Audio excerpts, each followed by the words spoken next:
Across decades of aviation history, vast oceans and remote skies have silently swallowed entire aircraft, along with the hundreds of souls on board, leaving behind only questions, theories, and the soft echoes of what might have happened. A dark, bronze sketch-style image evoking loss and eerie silence. Foreground: a ghostly radar screen showing a plane's signal blinking, then disappearing.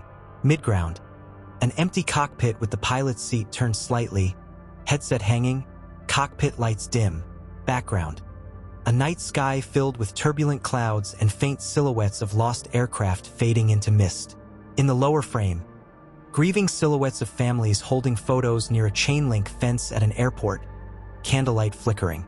The entire image should feel suspended in time, melancholy, mysterious, and reverent. Despite the most advanced technologies, international investigations, and years of searching, many of these cases remain unresolved. Wreckage remains missing, black boxes silent, and families without closure. Tonight, we delve into 8 of the most chilling unsolved passenger flight mysteries, stories that continue to defy logic and stretch the boundaries of explanation. From aircraft that vanished without a trace to those whose final moments suggest something far more sinister than technical failure, these flights hold secrets the world may never fully uncover. Prepare to journey into the unknown, where shadows linger in the sky and the line between fact and mystery fades. This is Unsolved Mysteries, the disappearances of 8 passenger flights that cannot be explained.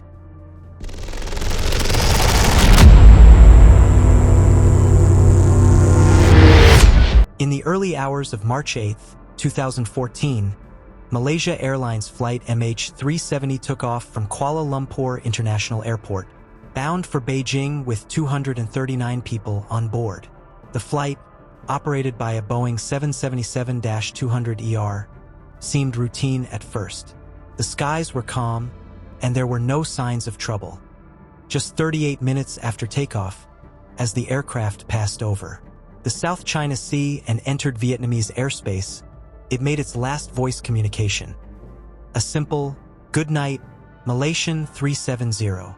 Moments later, the aircraft vanished from civilian radar. It was as if the plane had simply disappeared from existence. What followed was one of the most confounding aviation mysteries of all time. In the days that followed, search teams scoured the area where MH370 was last detected. Initial reports suggested that the aircraft might have suffered a catastrophic failure mid-flight, but as more data came to light, the story grew stranger and darker. Military radar showed that after losing contact with civilian air traffic control, the plane made an abrupt turn westward, back across the Malaysian peninsula, then northwest toward the Andaman Sea. It was flying completely off course, without any communication. No distress signal was ever sent. The aircraft's transponder had been deliberately shut off, and for the next 6 hours, MH370 remained airborne, flying a ghostly, silent path into the vast Indian Ocean. Analysts working with satellite data managed to determine a series of handshakes between the aircraft and an Inmarsat satellite tracing a possible arc far south of its intended destination. It is believed that the plane eventually ran out of fuel and plunged into the ocean thousands of kilometers from where it was last seen. The international search effort that followed became the largest and most expensive in aviation history. Over 26 countries were involved. Aircraft, ships, submarines, and satellites all worked together, covering nearly 120,000 square kilometers of the Indian Ocean floor. Yet, for years, no confirmed wreckage was found. Families of the missing waited in agony, demanding answers, clinging to the hope that someone, somewhere, had survived. Then came the first discovery. In July 2015, more than a year after the disappearance, a flaperon, part of the plane's wing, washed ashore on Réunion Island, a French territory in the Indian Ocean. It was confirmed to be from MH370. In the months and years that followed, about 20 pieces of debris were found scattered across the western Indian Ocean and eastern coast of Africa, in Madagascar, Mozambique, Mauritius, and Tanzania. But the main fuselage, the cockpit, the black boxes, all remain lost. Theories about the plane's disappearance abound. One of the most widely debated is that the flight was deliberately diverted by someone on board, perhaps the captain, Zahari Ahmad Shah. Investigators noted that he had made a similar flight path on his home flight simulator, although this was not conclusive evidence of intent. Others speculated hijacking, crew incapacitation, electrical fire, or a slow decompression that left the plane flying on autopilot until it ran out of fuel. Some even pointed to more extreme theories, government cover-ups, military shootdowns, or technological malfunctions beyond current understanding. The official investigation concluded in 2018, stating that the cause of the disappearance could not be determined with certainty. While they ruled out mechanical or structural failure, the report noted that the aircraft's deviation from its flight path and the manual shutoff of its transponder irresistibly point to unlawful interference, a term that implies hijacking or sabotage. Yet, no individual or group has ever claimed responsibility, and no conclusive evidence has surfaced to confirm any one theory. What makes MH370 so chilling is not just the scale of the disappearance or the global search that followed. It's the fact that in an age of near-constant surveillance, satellites, radar, and flight tracking, a modern passenger aircraft could simply vanish. Families of the victims continue to demand further searches and answers. For them, closure remains elusive. In the end, MH370 became more than a tragedy. It became a symbol of our limitations, a testament to how, even with all our technological advances, the vastness of the Earth and the depths of the oceans can still hide truths too dark, too complex, or perhaps too painful to uncover. 239 people boarded that flight on a quiet night in March. Mothers, fathers, children, engineers, artists, students, and crew members. Their stories were cut short without warning. Their final moments remain unknown. They simply vanished into the void. In the dead of night on May 19, 2016, EgyptAir Flight 804 departed Paris Charles de Gaulle Airport bound for Cairo, Egypt. On board were 66 people, 56 passengers, 7 crew members, and 3 security personnel. The flight was routine, cruising at 37,000 feet above the Mediterranean Sea. There were no signs of distress, no emergency alerts, and no requests for assistance. Then, without warning, the aircraft, a modern Airbus A320, vanished from radar screens. It was 2:29 a.m. local time when Greek air traffic control tried to hand over the flight to Egyptian airspace. The crew failed to respond. A few minutes later, the plane disappeared entirely from radar. EgyptAir Flight 804 had fallen from the sky, plunging into the eastern Mediterranean, roughly 174 miles off the Egyptian coast. There were no survivors. What followed was a storm of confusion, speculation, and conflicting reports. In the hours immediately after the crash, officials scrambled to determine what had happened. Was it mechanical failure, a catastrophic systems malfunction, or something more sinister? The initial statements from Egypt's aviation ministry suggested terrorism. They cited reports that traces of explosives had been found on the remains of some passengers and crew members. The mere suggestion of a bomb on board was enough to ignite headlines around the world. After all, just months earlier, a Russian Metrojet flight had been brought down by a suspected explosive device over the Sinai Peninsula, killing all 224 people on board. But France, the country where the flight had originated, approached the situation with more caution. French investigators, along with the Bureau of Inquiry and Analysis for Civil Aviation Safety (BEA), began their own independent inquiry. It wasn't long before their findings began to cast doubt on the bomb theory. Recovered flight data recorders and cockpit voice recordings revealed troubling details. Moments before the aircraft went down, automated messages from the aircraft communications addressing and reporting system, ACARS, had been sent to air traffic control, signaling the presence of smoke in multiple areas of the aircraft. One warning indicated smoke in the lavatory. Another pointed to the avionics bay, a compartment beneath the cockpit that houses critical control systems and wiring. The alerts came in rapid succession, and shortly afterward, the plane was lost. Further analysis of radar data showed that the aircraft made abrupt and unusual maneuvers in its final moments. First, it turned sharply left. Then, it performed a full 360-degree turn to the right. After that, it descended rapidly, plummeting from 37,000 feet to 15,000 feet in under a minute, then again to 10,000 feet before vanishing completely. These were not the movements of a stable aircraft, nor were they consistent with an in-flight explosion. They were erratic, seemingly desperate, possibly the flight crew's final attempt to manage or escape a life-threatening situation on board. The cockpit voice recorder captured a series of sounds consistent with smoke alarms and ongoing fire. The pilots appeared to be struggling with an emergency, though the exact words were unintelligible due to background noise and technical limitations.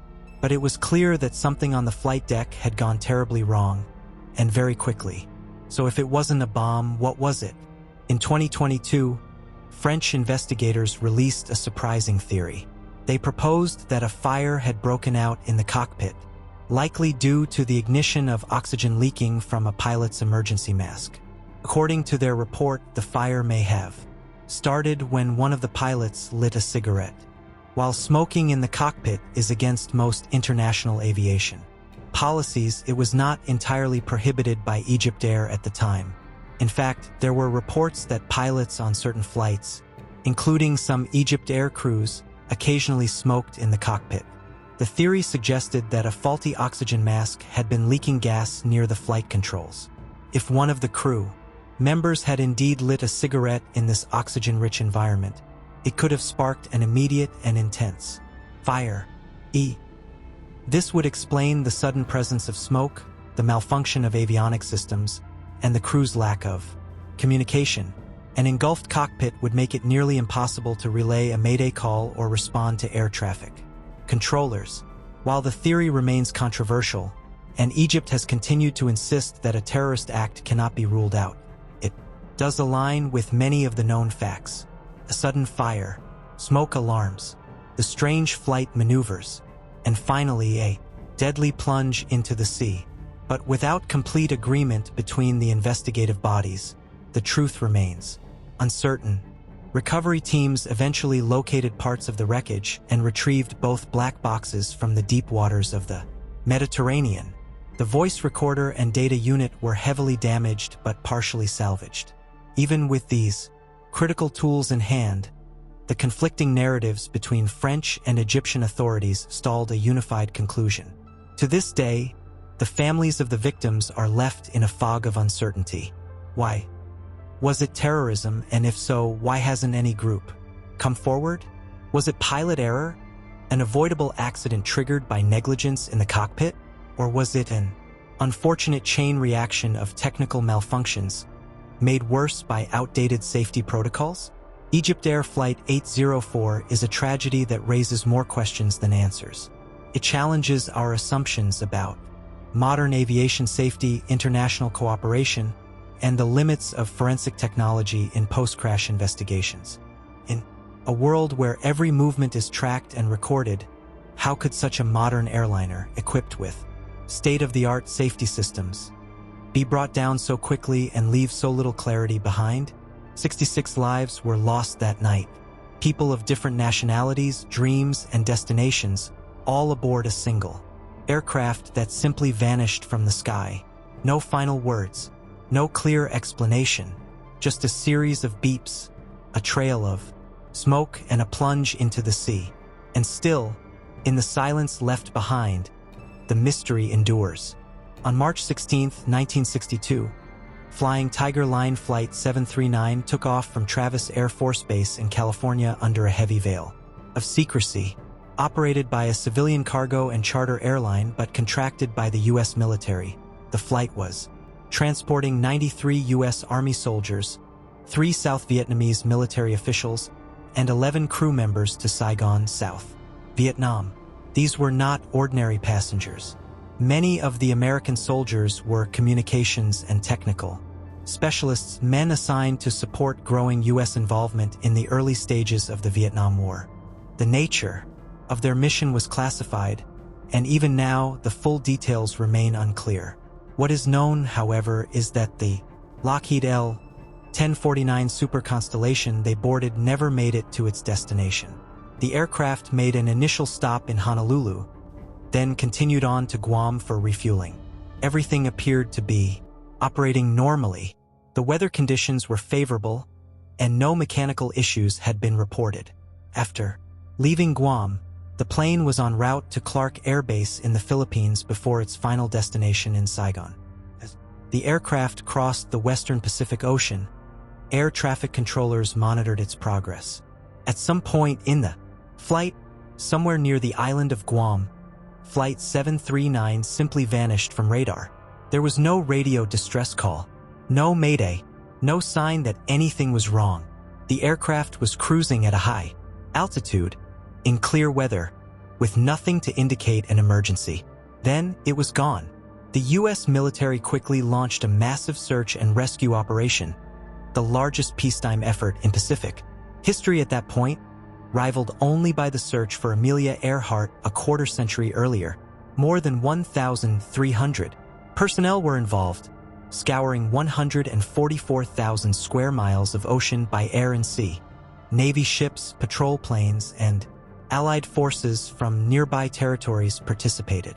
For 8 days, they searched the waves for any sign of debris, any piece of wreckage, any clue that might tell them what had happened. But nothing, not a single piece, was ever found. Then, a strange and chilling report surfaced. A Liberian-registered oil tanker named the SSTL Lenzen, sailing through the same region where the aircraft disappeared, reported seeing something in the sky around the time and location of Flight 739's last known position. According to the tanker's crew, a bright flash lit up the night, a sudden, intensely luminous explosion high in the sky. Why? Following the flash, they claimed to have seen 2 flaming objects falling toward the ocean, trailing smoke and fire as they descended. This account, given by an experienced international crew, seemed to confirm what many feared. A catastrophic mid-air explosion had torn the aircraft apart. But the question remained, what caused it? At the time, theories of sabotage began to swirl. The day Flight 739 disappeared, another Flying Tiger Line aircraft, a cargo plane, crashed in a remote area of Alaska. Though unrelated in flight plan, the coincidence raised eyebrows. Some wondered if the 2 events were connected, perhaps targeted attacks against the airline, contracted by the U.S. military. The possibility of coordinated sabotage was quietly considered. Despite the suspicions, the Civil Aeronautics Board, CAB, ultimately concluded that there was no definitive evidence to prove foul play. Their final report stated that the aircraft disappeared for reasons unknown, due to a lack of any substantiating evidence. In other words, there was nothing, no wreckage, no black box, no physical remnants that could confirm a cause. Without physical evidence, no determination could be made. But for the families of the 107 people on board, this lack of resolution only deepened the anguish. Many of them believed that something was being kept from the public, that the military nature of the mission and the classified identities of many passengers meant the full truth was being hidden. Some questioned why no distress signal had ever been sent. Others pointed to the oil tanker's report as evidence that a mid-air explosion had occurred and wondered what kind of force could cause such destruction so quickly and without warning. Adding to the mystery was the fact that, at the time, the aircraft was flying over open ocean far from any land-based threats. There were no known enemy forces in the region, no hostile activity. So what kind of explosion could have occurred at high altitude without mechanical failure warning signs and without any chance for the crew to respond? Some have speculated over the years that a bomb may have been smuggled aboard, possibly placed by a saboteur. with knowledge of the classified mission. Others suggest a fuel tank explosion or sudden catastrophic mechanical failure. But again, with no wreckage ever recovered, these ideas remain only theories. The case of flying Tiger Line Flight 739 has largely faded from public memory, eclipsed by other aviation disasters in the years since. Yet, for the families of the lost, the mystery remains an open wound. Their loved ones were serving their country, sent on a mission that few understood, and then vanished without a trace. For decades, efforts have been made to honor their sacrifice and ensure their story is not forgotten. In 2020, nearly 60 years after the disappearance, a memorial was finally established in Columbia Falls, Maine, to honor the 93 U.S. service members on board. Flight 739 represents not just a tragic accident, but a stark example of how the unknown can defy even our most exhaustive searches and investigations. It is a story without an ending, a chapter left blank in the history of military aviation. No final transmissions, no wreckage, no goodbyes, just a flash in the sky, a scattering of smoke, and silence across the waves. On the morning of November 8, 1957, passengers boarded Pan American World Airways Flight 7 at San Francisco International Airport with a sense of excitement and elegance. The aircraft, a Boeing 377 Stratocruiser named Clipper Romance of the Skies, was one of the most luxurious airliners of its time, often referred to as the ocean liner of the sky. With its wide cabin, generous legroom, reclining sleeper seats, a spiral staircase leading to a lower deck lounge, and meals served in multiple courses, the experience was marketed as glamorous and world-class. For the 36 passengers and 8 crew members on board, it was the start of an unforgettable journey, though none could have predicted how tragically unforgettable it would become. The flight was the first leg of an around-the-world route. Its destination that day, Honolulu, Hawaii. The weather was clear, the mood relaxed, and by all accounts, the early part of the journey was smooth. At approximately 11:51 a.m. Pacific Standard Time, the aircraft took off and began its long cruise over the vast Pacific Ocean. For hours, everything appeared completely normal. There were no reports of turbulence or mechanical problems.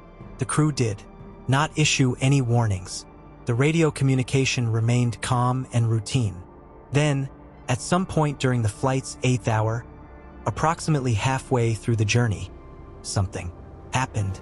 Without any prior signal or distress call, radar contact with Flight 7 was suddenly lost. The plane had vanished somewhere over the Pacific, far from any land, and with no indication of trouble. The disappearance set off alarm bells across military and civilian aviation channels. The U.S. Navy quickly dispatched search and rescue aircraft, including long-range patrol planes from Hawaii. Over the next 5 days, ships and planes scoured a wide area, thousands of square miles of open ocean, in a desperate attempt to locate the missing aircraft.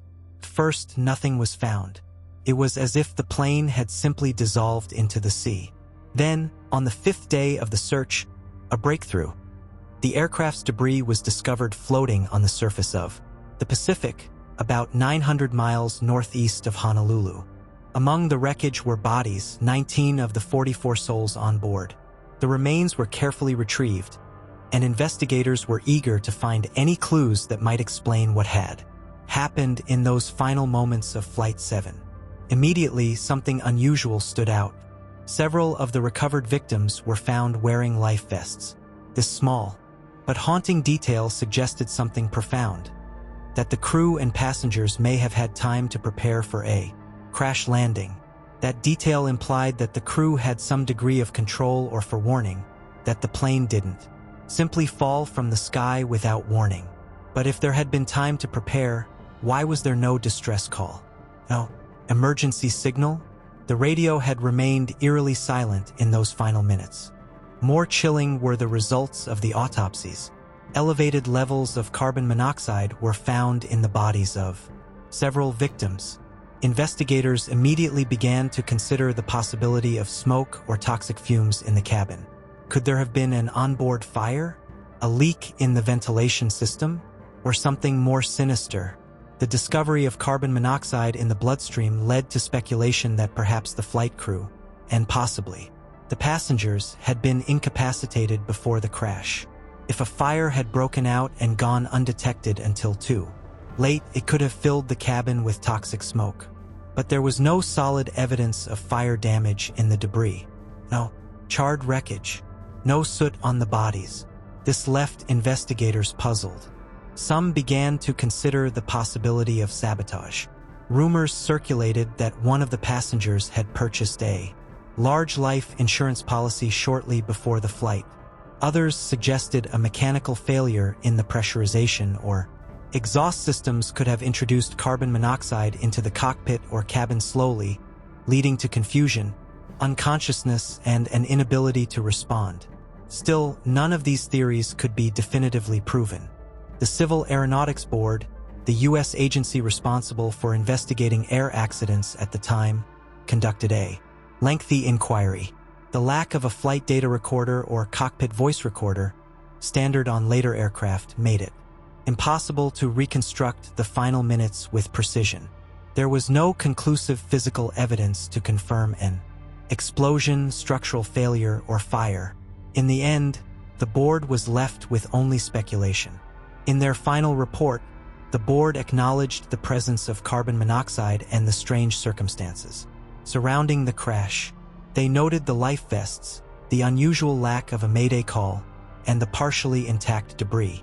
But, with no definitive proof of what caused the crash, they were forced to conclude that the cause of the accident was unknown. Officially, there was no evidence of foul play. Unofficially, questions remained. For the families of the victims, this uncertainty was a bitter pill to swallow. Loved ones had boarded a flight full of promise and comfort, only to vanish over the ocean and be returned as fragments of a mystery. The luxury and safety promised by Pan Am could not shield them from the stark, unforgiving reality of the skies. Even today, more than 6 decades later, the crash of Pan Am Flight 7 remains one of the most unsettling unsolved cases in aviation history. It is a story defined not by what is known, but by what remains unknown, a mystery, suspended over the Pacific, whispered through recovered life vests and toxic traces of an unseen killer. Was it accident, failure, or something more deliberate? We may never know.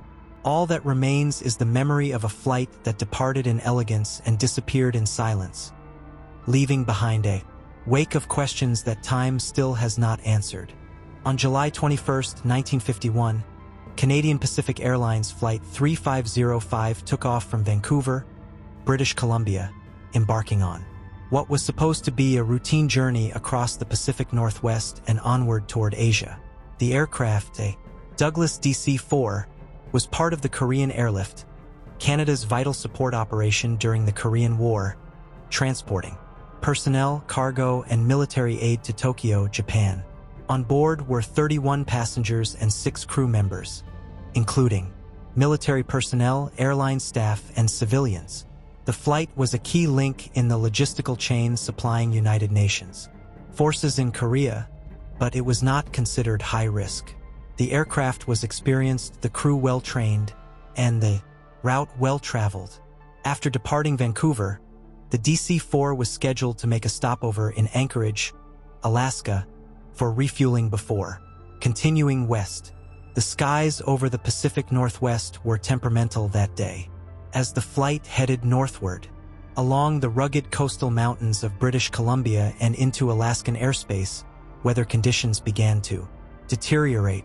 Reports later confirmed that the aircraft encountered rain, heavy clouds, low visibility, and patches of icing, conditions that were difficult, but not uncommon or insurmountable for commercial aviation at the time. At approximately 5:40 p.m., the crew of Flight 3505 made a routine radio check-in while flying over the Alaskan Panhandle, roughly 90 minutes away from their intended stop in Anchorage. They reported no mechanical issues, no distress, and no problems with navigation. The aircraft was cruising smoothly at its assigned altitude, and all seemed to be progressing as planned. That would be the last communication ever received from the flight. Shortly afterward, Flight 3505 disappeared. There was no mayday call, no indication of an emergency. The radio went silent, and the aircraft vanished from radar, leaving nothing but confusion and rising concern in its wake. When the plane failed to arrive at Anchorage on schedule, the alarm was raised. A massive joint search and rescue mission was launched by Canadian and American authorities. Military aircraft, Coast Guard cutters, search teams, and volunteers combed thousands of square miles of treacherous terrain, stretching from the coastal fjords of Alaska to the dense inland forests and glaciers. Searchers braved the same harsh weather that may have contributed to the aircraft's disappearance, hoping to catch a glimmer of wreckage or some sign of survivors. But no trace of Flight 3505 was ever found. Not a single piece of debris, no bodies, no personal effects. It was as if the plane had been erased from existence. But perhaps the most unsettling theory is the one most often left unspoken, that the passengers and crew met there, end quietly and instantly, far from help, in a place so remote and inhospitable that the wreckage may never be found. Adding to the sorrow and mystery was the fact that many of those on board were participating in a wartime mission, albeit in a non-combat role. The Korean airlift was a critical logistical operation, but its missions were not always high profile. The disappearance of Flight 3505 was a sobering reminder that even far from the battlefield, danger could strike without warning.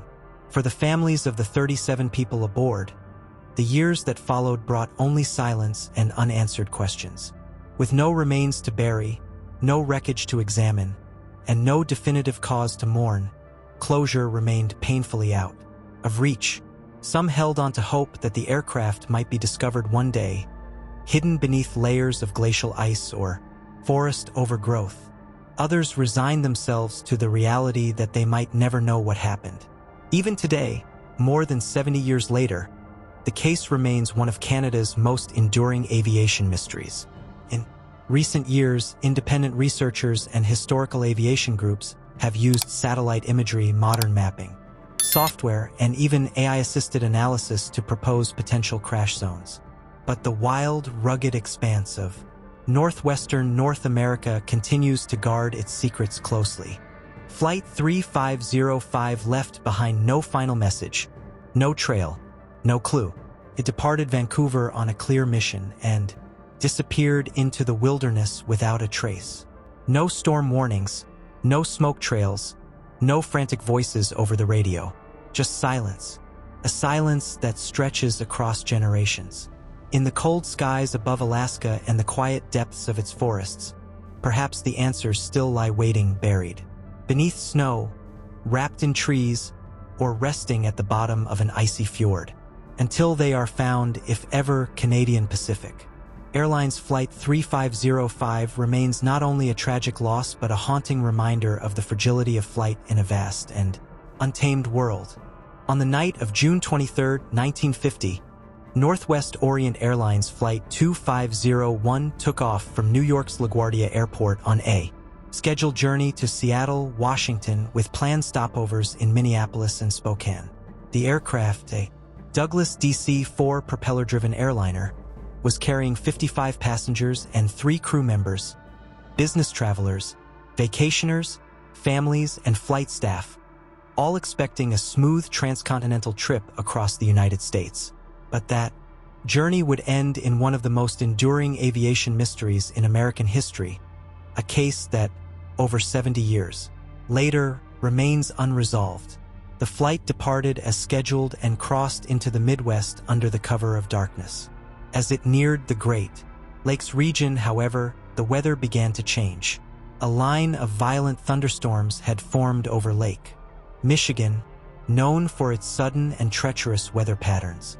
High winds, lightning, turbulence, and rapidly shifting air currents were reported. Pilots of other aircraft flying nearby would later describe the conditions as some of the most dangerous they'd ever encountered. Turbulence so strong it felt as if the air itself was collapsing. At around midnight, As Flight 2501 approached the eastern shoreline of Lake Michigan, the pilot, Captain Robert Lind, made a request to descend from his cruising altitude of 3,500 feet to 2,500 feet, presumably to escape the worst of the turbulence or avoid an oncoming storm front. Air traffic controllers denied the request, citing other aircraft in the area and concern about safe airspace separation. Lind acknowledged the denial in what would be the final radio transmission ever received from Flight 2501. Moments later, the aircraft vanished from radar. No mayday, no emergency message, no indication of mechanical failure or fire. The silence was immediate and total. A multi-agency search began almost instantly. U.S. Coast Guard ships, civilian vessels, and military aircraft scoured Lake Michigan's waters. The initial search centered near Milwaukee, Wisconsin, where radar last showed the plane. However, 2 days later, search teams began to find debris much farther east, near South Haven, Michigan, on the opposite side of the lake. Foam seat cushions, blankets bearing the airline's logo, luggage fragments, and most tragically, human remains began to surface, floating eerily in the water. It became clear that the aircraft had crashed into the lake, but exactly where and why remained a complete mystery. The Civil Aeronautics Board, CAB, launched an extensive investigation, but the challenges were immense. In 1950, sonar and underwater recovery technology were primitive compared to modern standards. Divers were deployed, but visibility at the bottom of Lake Michigan was less than 8 inches. The lakebed was a thick, dark soup of silt, sunken debris, and shifting sands. Efforts to locate the main fuselage proved fruitless. Though parts of the aircraft were believed to have sunk quickly, the lake refused to give up its secrets. No significant wreckage was ever recovered. No engines, no wings, no tail section, no cockpit instruments, just fragments adrift. As weeks turned into months and months into years, investigators were left with little more than speculation. Some eyewitnesses on the Michigan shoreline added haunting details to the case. A few residents reported hearing the sound of a sputtering engine overhead around midnight, followed by a loud boom and flashes of light. One witness described the sound as being like a car engine with a blown head gasket, loud, erratic, and mechanical. These accounts suggested that the aircraft may have suffered a structural failure, an onboard explosion, or even a lightning strike. However, with no physical evidence from the main body of the plane, none of these theories could be verified. The CAB's final report concluded simply that the cause of the crash was unknown. That word, unknown, would haunt the case for decades to come. As time passed, Flight 2501 faded from the public spotlight, but it never disappeared entirely. Why? In the 2000s, a Michigan-based nonprofit group known as the Michigan Shipwreck Research Association, MSRA, took a deep interest in the mystery. Teaming up with sonar experts, aviation historians, and lake divers, they launched a renewed search effort. Over the course of more than 20 years, they scanned hundreds of square miles of Lake Michigan's floor, hoping to find the aircraft's final resting place. Incredibly, their sonar surveys revealed dozens of sunken vessels, some centuries old, preserved beneath the waves in Lake Michigan's cold, fresh waters. But of Flight 2501, there was still no sign. Not a single recognizable piece of the airframe, engines, or other defining components had ever been located. The team remains active to this day, committed to solving the puzzle, but the lake continues to guard its secret. Meanwhile, the families of those lost have endured generations of unanswered questions. In an effort to honor their memory, a memorial was erected near South Haven, close to where some of the first debris was found. Each year, on the anniversary of the crash, descendants, historians, and local residents gather to remember the victims and keep their story alive. Theories continue to swirl. Some believe the aircraft suffered a catastrophic lightning strike, leading to in-flight breakup. Others think the violent storm may have caused a sudden loss of control, with wind shear or turbulence. slamming the plane into the lake before the crew could react. A few have even raised questions of sabotage or an onboard fire, though no evidence has ever surfaced to support those ideas. Ultimately, what makes the case of Flight 2501 so haunting is not just the tragedy itself, but the silence. A modern aircraft, a highly experienced pilot, and a route flown countless times, all swallowed in an instant by a stormy sky and a vast inland sea. The absence of wreckage, the conflicting witness accounts, the debris far from the initial search zone, all contribute to a feeling that something remains missing, not just physically, but emotionally and historically. Flight 2501 was, at the time, the deadliest commercial airline disaster in American history. Yet today it remains one of the least understood. It stands as a solemn reminder of nature's power, of the gaps in our understanding, and of the fragility of flight in an era when technology was advancing faster than our ability to control it. The Great Lakes have always been known for mystery, and Lake Michigan, deep, cold, and vast, holds this one. Close. Somewhere beneath the waves lies the final chapter of Northwest Orient Flight 2501. And until that chapter is found, its story remains unfinished. In the twilight years of the 1940s, commercial aviation was expanding rapidly. The world was reconnecting after the long, brutal divide of World War II, and international flight had begun to shrink continents and oceans.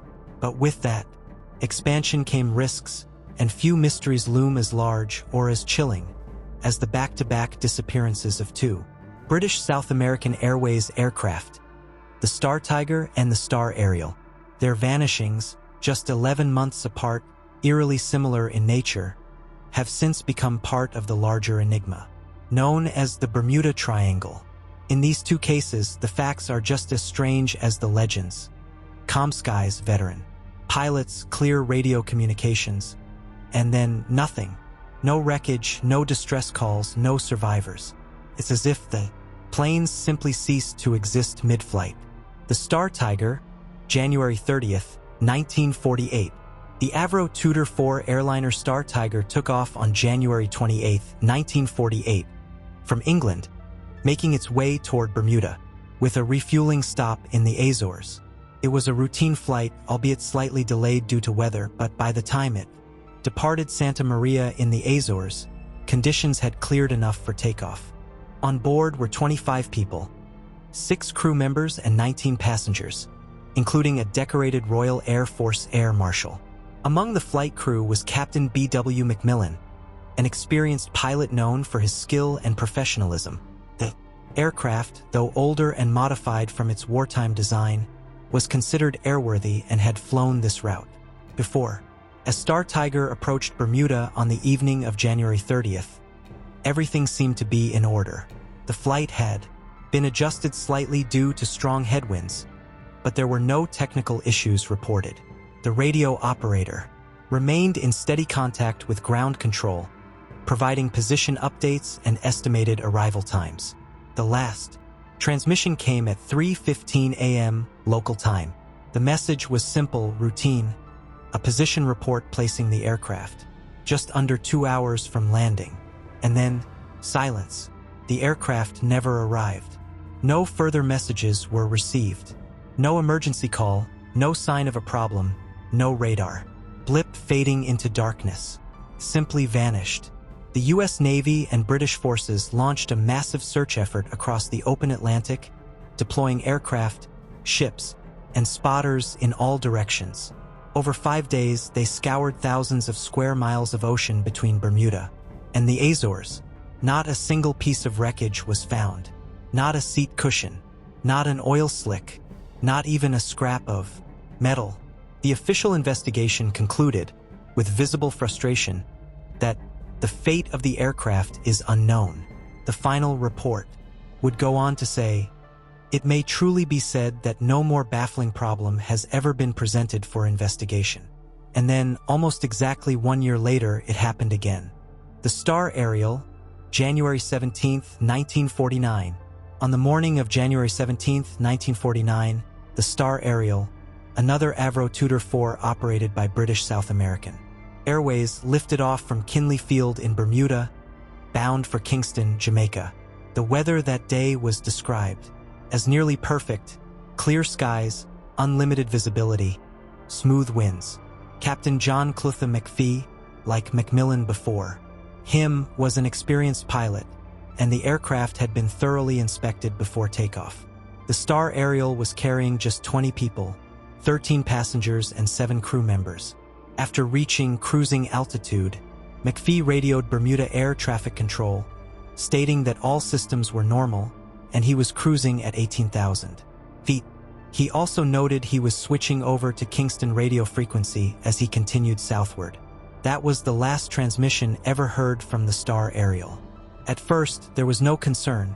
Radio silence on long-range flights in that era was not entirely unusual. But as the expected arrival time in Jamaica came and went, and no contact could be made, the worst began to set in. A search and rescue operation was launched again, with naval ships and aircraft combing the Caribbean skies and seas. But once more, nothing was found. No debris, no oil slicks, no bodies, no distress signals. The plane, like the Star Tiger before it, had vanished without a trace. What made the case of the Star Ariel even more puzzling was the absolutely pristine weather. There were no storms, no radar anomalies, no turbulence. The aircraft was flying in some of the best conditions imaginable, and yet it disappeared as if swallowed by the sky. Theories, speculation, and the Bermuda Triangle. With 2 nearly identical disappearances occurring within a year, same airline, same aircraft model, same flight region, theories began to swirl. Some pointed immediately to mechanical issues.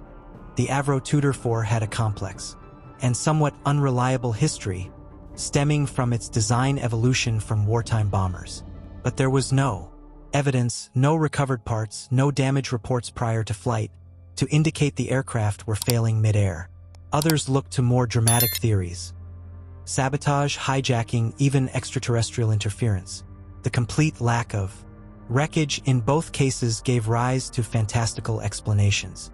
The region where both planes disappeared sits squarely within what came to be known as the Bermuda Triangle, an area between Bermuda, Puerto Rico, and Miami, long rumored to be a vortex of vanishing ships and aircraft. In the wake of these disappearances, the mythos of the Bermuda Triangle began to grow.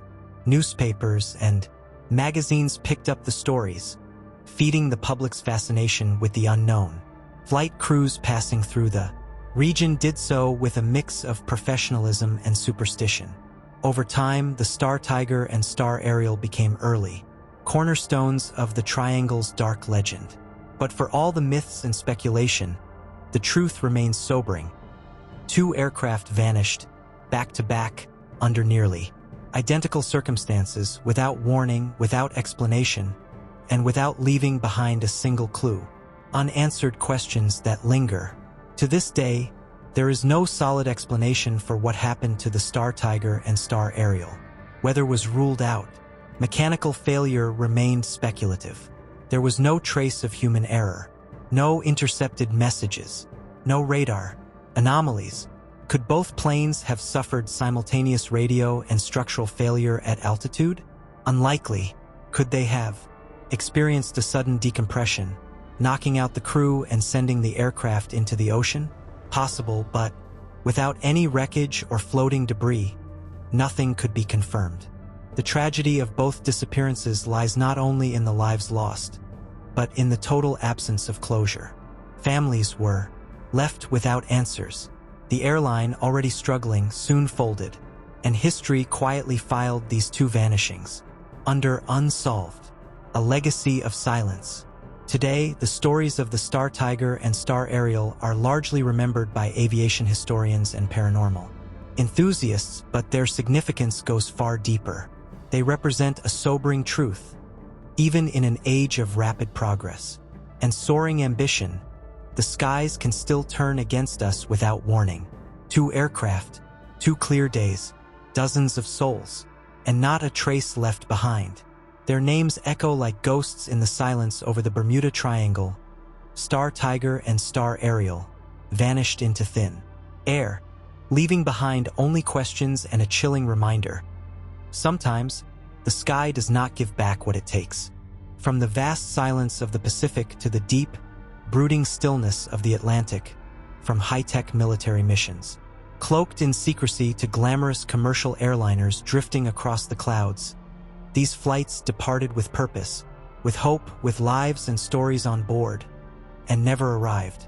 They vanished not only from our skies, but from the pages of history, leaving behind only the soft echoes of unanswered questions.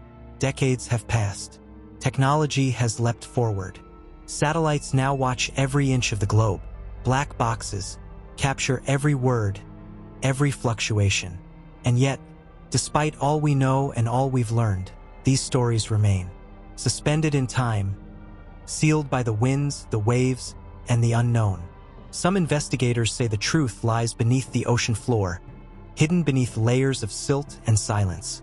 Others believe these aircraft succumbed to conditions we were never meant to master. That nature, in her quietest fury, simply consumed them. And there are those who whisper of other things. Conspiracies buried too deep, technologies not yet understood, phenomena just beyond our reach. But in the end, there is one truth we cannot deny. Hundreds of people boarded these planes. Families said goodbye. Children smiled. Pilots gave confident nods. Coffee was poured. Seatbelts clicked. Engines roared. And then, nothing.